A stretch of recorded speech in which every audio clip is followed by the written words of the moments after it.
الحمد لله رب العالمين والصلاة والسلام على من لا نبی بعده اما بعد۔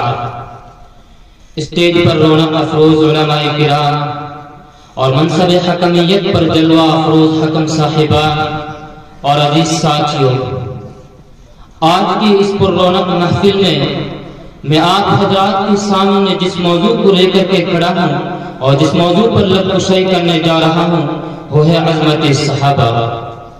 مکرم سامعین، چاند جب اپنی آب و تاب کے ساتھ آسمان پہ آفاق عالم کو منور کرتا ہے تو ستارے اس کا ہالہ بن کر اس کی روشنی کو اور اس کی خوبصورتی کو چار چاند لگا دیتے ہیں اور اس کے ارد گرد مضبوط حصار بن جاتے ہیں۔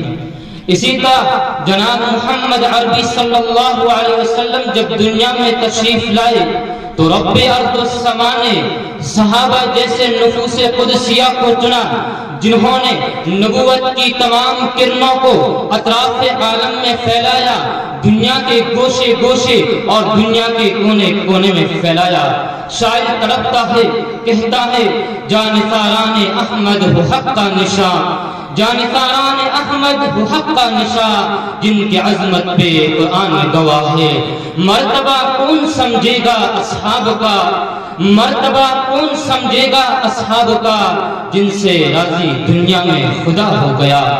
حضرات، موجودہ دور میں کچھ لوگ ایسے پیدا ہو رہے ہیں جو صحابہ کرام پر اپنی ناپاک زبانیں دراز کرتے ہیں، صحابہ کرام کو برا بھلا کہتے ہیں، بلکہ اسے بھی بدبخت پیدا ہوتے ہیں اور میدان میں آ کر کے کہتے ہیں معاذ اللہ ثم معاذ اللہ، ابو بکر و عمر ملعون ہیں، ابو بکر و عمر کافر ہیں۔ خدا را یہ کیا ہو رہا ہے؟ صحابہ کے خلاف کس طرح بکواسیں پکی جا رہی ہیں، صحابہ کو کس طرح برا بھلا کہا جا رہا ہے۔ میں قرآن کی عدالت میں کھڑا ہوا، قرآن ذرا بول، صحابہ کی عظمت لوٹی جا رہی ہے، صحابہ کی عظمت پر ڈاکہ ڈالا جا رہا ہے، صحابہ کی عزت کو تار تار کیا جا رہا ہے۔ قرآن کی عدالت میں کھڑا ہوا، قرآن نے اپنے فصاحت کے انداز میں کہا، قرآن نے اپنے بلاغت کے انداز میں کہا والذین معه اشداء علی الکفار رحماء بینہم تراہم رکعا سجدا یبتغون فضلا من اللہ ورضوانا۔ کہیں قرآن نے فرمایا اولئک هم الفائزون تو کہیں فرمایا اولئک هم الراشدون۔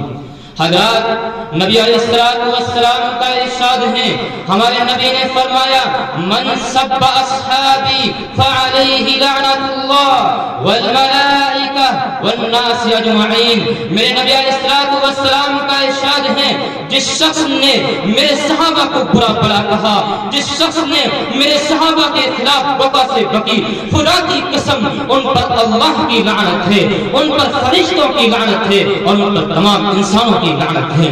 حضرات، میں نے اپنے آپ کو ہمت دیتے ہوئے میں ان اکابر کی در دولت پر حاضر ہوا، میں نے ان اکابر کا دروازہ کھٹکھٹایا، اکابر بول اٹھے خدا کی قسم یہ صحابہ کے خلاف بقا سے بک رہے ہیں، ان کی گردنوں پر قیامت تک تلوار چلتے رہیں گے، یہ در در کی ٹھوکریں کھاتے رہیں گے۔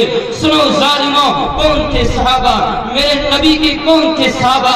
ذرا پڑھو اولئک اصحاب محمد کانوا افضل هذه الامه وابرها قلوبا واعمقها علما فاعرفوا لهم۔ صحابہ کی عظمت کو جانو، صحابہ کی آبرو کو جانو۔ میں انہی کلمات پر اپنی تقریر کو ختم کرتا ہوں۔ وما علینا الا البلاغ۔